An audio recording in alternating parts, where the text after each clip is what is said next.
What's going on, guys? Josh from soccerreviewsforyou.com bringing you my review plus on-feet video of the brand new Nike Hypervenom Phelon 3 DF in the pitch dark pack colorway. This is the new mid-cut variation of the low-cut Phelon 3, which initially came out and I've praised on this channel as being really the best value at the $80 price point if you're looking for something with a thin synthetic upper. They've now made it mid-cut and they added $10 to the price. Is it still as good a value? Is it still as good a shoe? That's what we're gonna find out in today's video.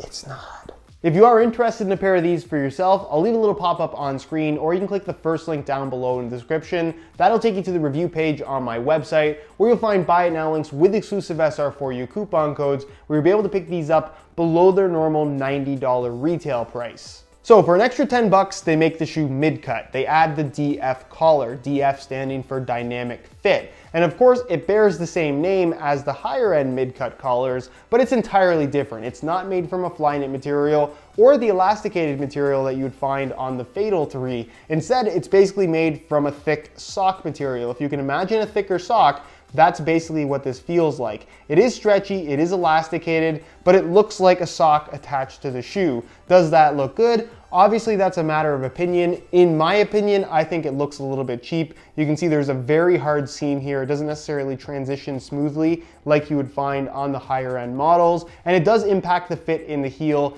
negatively, in my opinion, versus the low-cut version, which we'll talk about more in just a second. As far as what the collar adds to the experience, basically nothing. It's not going to add ankle support. It's not going to make the shoe perform any differently. It's just there mainly for looks. Some people are willing to pay the little bit extra at the lower price point to have a shoe that they think looks more like the higher end model. Some people are fascinated with the mid-cut thing. So if anything, this is a gimmick, not something that really adds to the experience at all, in my opinion. You're also going to find that in place of the tongue, you actually have that same sock-like elasticated material filling in where the laces are, the gap in the middle where a tongue would normally be. So again, not something that's super noticeable when you're wearing the shoes, but it is a quirk of the mid-cut variation. The rest of the upper remains untouched from the low-cut variation. The upper is made from what is called a Nike skin material, which was originally introduced on the Hypervenom Phantom 1, which to a certain extent, this does remind me of a little bit. Is it as good as the Phantom 1?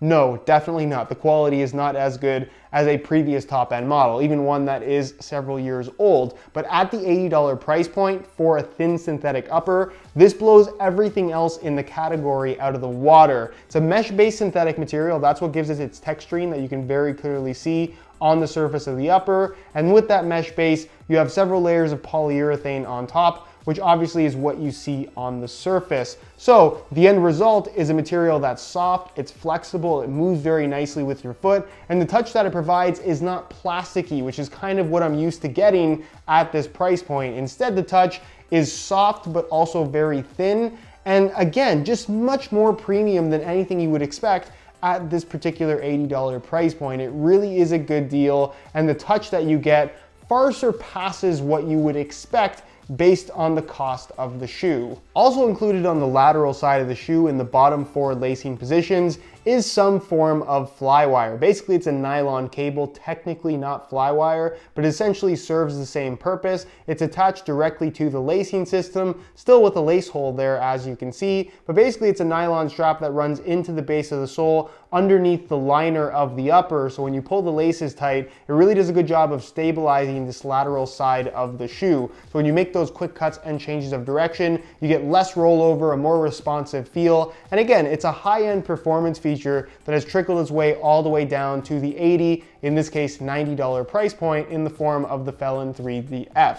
Towards the rear of the shoe, you'll find an internal plastic heel counter, as you would with the low-cut variation, as well as a smooth synthetic leather liner that admittedly does feel different because of the mid-cut design. Much like the rest of the boot, the insole is very good quality considering the price point. It's fully removable, which you don't always get at this price point, features a mesh liner on top, and it's made from an ortholite style foam that, again, you would expect to find on a much higher end shoe. So the fact that they have it on an $80 boot is definitely nice to see. The construction of the sole plate is a standard TPU plastic, so it's technically not the same hyper-reactive sole plate that you'd find on the top-end Phantom 3. Still, it's got a decent solid feel to it, it's decently flexible as well, and I really have no complaints in regards to what you're getting here. As far as the stud pattern is concerned, that remains the same pretty much across the entire Hypervenom line. So you can see you have these hexagon, basically conical shaped studs on the medial side, and then these chevron mercurial bladed style studs on the lateral side. So you get a really good,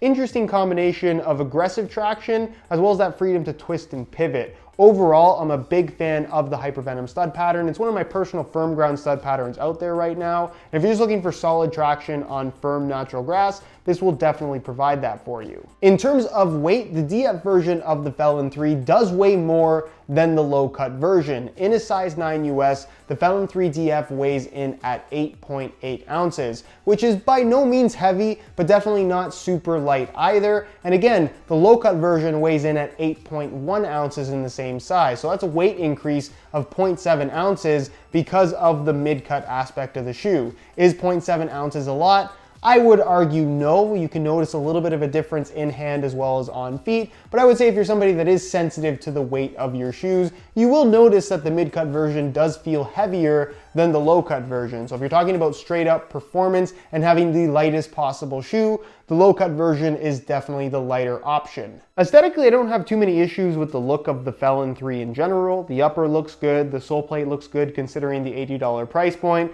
but when you're talking about the collar and the mid-cut aspect, it just looks like something that's not supposed to be there. It literally looks like a pair of socks that were cut and sewn to the opening to give the shoe a mid-cut look. The low-cut one to me just looks a lot more premium, or I guess less cheap to say the least. And for me, the mid-cut version just isn't the most visually attractive. The colorway though, this being the pitch dark colorway, mostly black as you can see, white accents in the form of the Nike swooshes and the sole plate, and then Game Royal, which is a blue color for the tips of the studs, and then of course the little cables that you have poking out on the lateral side. Colorway looks good. The shoe, not so crazy about them. As you can see, I swapped out the stock black laces for some royal blue reflective SR4U replacement laces. I thought the blue accented nicely with the little blue detail you have in the tips of the studs, as well as the cables that stick out on the lateral side of the shoe. It just makes the blue detail pop that much more. Anyways, if you're interested in a pair of replacement laces for yourself, the website to go to is www.sr4ulaces.com.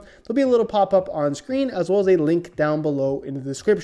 On feet, the Phelon 3 DF feels pretty good. The Nike Skin upper feels pretty much the same as it would on the low cut variation because it is technically the exact same thing. But in the heel area, because of the mid-cut aspect, it does change the way the shoe fits in the heel, where there's basically a little bit more pressure. It's slightly more uncomfortable, and it does feel a little bit more shallow as well. Is it detrimental to the experience? No, not necessarily, but if we're just talking about straight up comfort, I much prefer the feel out of the box and even after break-in time that you get from the low-cut version of the Phelon 3. They're just more comfortable overall. As far as the rest of the shoe is concerned, it's really, really good considering the $80 price point. The synthetic material feels soft, flexible, fairly premium on your feet, all things considered. The fit of the shoe is snug, but definitely not overly tight, kind of a common characteristic of the Hypervenom line. And because it is a mesh-based synthetic material, Nike Skin if you will, it will have that little bit of stretch to it as you wear them in. So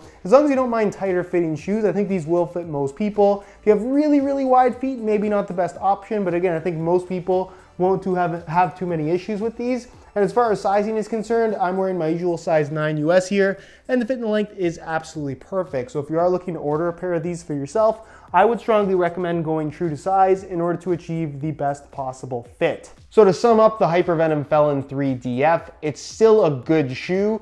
$90 is still a fair price, I would say, but in comparison to the low-cut version, it's more expensive. The mid-cut aspect to me looks cheaper. It doesn't fit as well or as comfortably in the heel, and it weighs more than the low-cut version. So for me, the better value and by far the better shoe here is the low-cut variation. The only way I would recommend the mid-cut one is if you absolutely desperately must have a mid-cut shoe at all costs. If you're not that person though, I would definitely recommend the low-cut version over the mid-cut version of the Phelon 3. Anyways, if you guys are interested in a pair of these for yourself, again, you can click the little eye in the corner of the screen or the first link down below in the description. That'll take you to the review page on my website where you'll find buy it now links with exclusive SR4U coupon codes where you'll be able to pick these up below their normal $90 retail price. If you have any questions for me regarding this shoe, leave them down below in the comments and I definitely will get an answer out to you. If you enjoyed today's video, found it helpful and informative, be sure to support it with a like. Subscribe if you haven't already for daily videos on all the latest and greatest soccer gear.